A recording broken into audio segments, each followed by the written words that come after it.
maybe my thought was that it was happening because I was gay. And that now this was my punishment. But as it continued, I remember my next thought being, this is wrong. Like, he's not even supposed to be touching me. And I remember saying to him, I'm gonna tell my mom.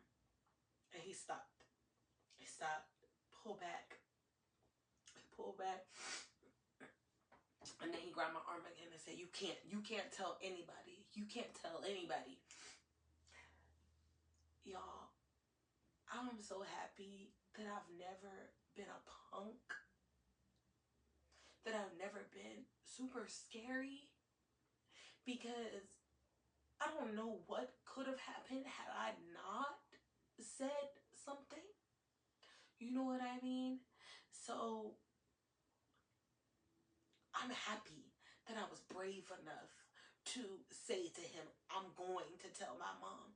And I'm happy that he stopped. He was fearful enough to stop.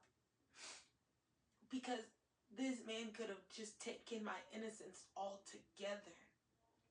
But, y'all, when I tell y'all, I didn't even hold on to this secret. I didn't know it wasn't a secret. As soon as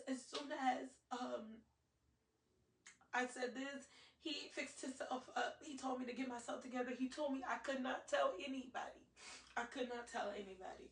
He said that my mother would lose her job if anybody found out, that he would lose his family if anybody found out. And so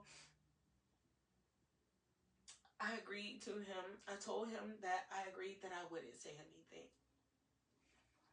We went in Youth World, got my stockings, got my shirt. We went back to his house where his family was and his niece was getting ready. Everybody was getting ready for the funeral. When riding back to the house, I went and I got in the back of the van. Because, of course, I didn't feel comfortable riding with him anymore. So we get back to the house and we're upstairs getting ready, me and the girls, his niece and his daughter. And I remember pulling his niece in the room and I told her what happened to me. And when I told her what happened, she told me that the same thing had happened to her. And when she told me that, I said, "Ooh, we gotta tell you and I together, like they'll believe us. You and I together can tell." She agreed, and we got through that funeral, and we grabbed the lady, the not first lady, not his wife. We did not want to tell the first lady. We wanted to tell like the mother of the church, the oldest lady. So after the funeral, we grabbed her and we pulled her to the side and we told her what he had done to us. And the first thing this lady did was start yelling at us, calling us all kinds of whores and all kinds of Jezebels, and saying that we brought this on ourselves and that we're fast, and that she had known that we should have never been allowed to come to the church and all of this stuff. And they decided that one of the other deacons and their wives should take me home because I'm a problem now. Get her out of here. Take her home. They were ready to fight me in that parking lot. Their other nieces and stuff, they were ready to fight me in this parking lot over exposing the pastor. I get home. I run to my mother's room. My mother sleep. Mom, wake up. She jump up. I understand I startled her out of her sleep, but this is startle worthy. I'm like, Mom, wake up. I said, Mom, Pastor Steve touched me.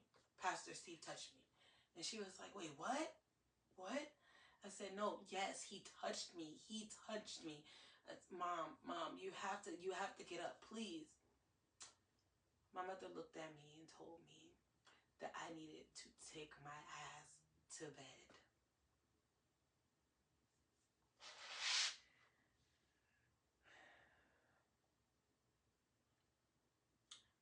you know, at that moment I knew that I probably wasn't safe there either. So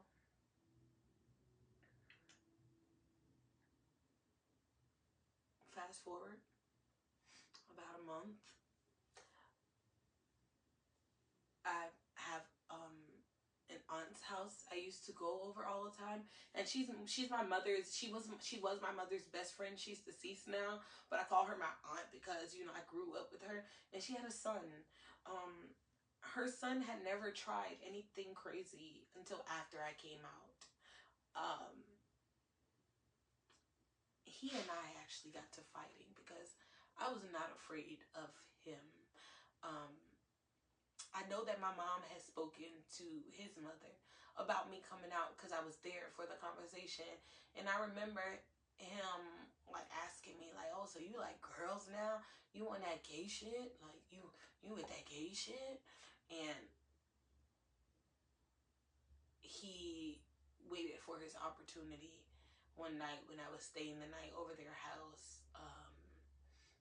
He long short of the long story is he was behind me, and he like fell back on the bed, and when he fell on the bed he grabbed me and I landed on his lap, and as I'm on his lap he's just moving me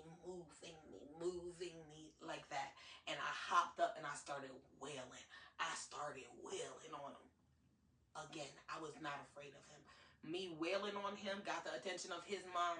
His mom ran in the room. His mom like, "What's going on?" I'm like, "He tried to touch me. He tried to touch me. He was grinding on me and rubbing on me." And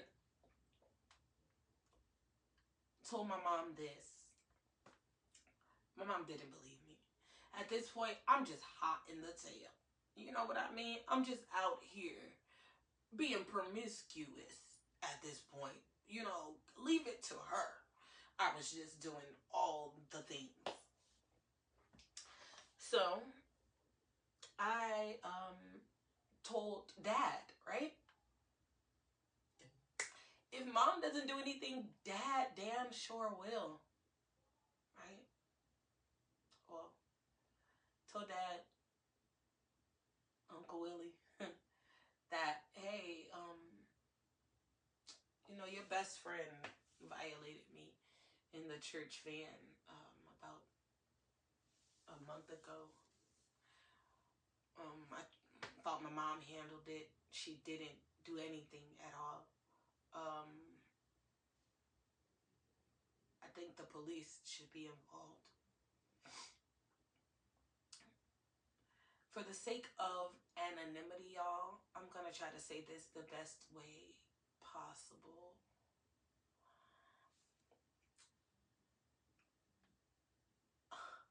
Instead of Uncle Willie doing anything about his best friend violating his baby girl, I was in a physical location about a week after I told him what had happened to me. And he walked in chummy, ha ha ha, with the best friend. Pastor Steve and Uncle Willie were kumbayaing as this little girl sat there to watch it. Okay.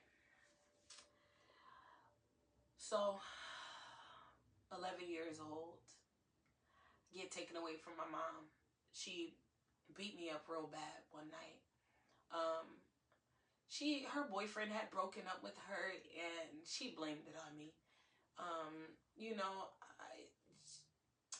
She said that it was because I was a bad child, and he didn't want anything, to do with her as long as I was around. So their relationship ended. Well, that night, my mother beat me up pretty badly. She bruised my eye. It wasn't fully blacked, but it was bruised under my right eye.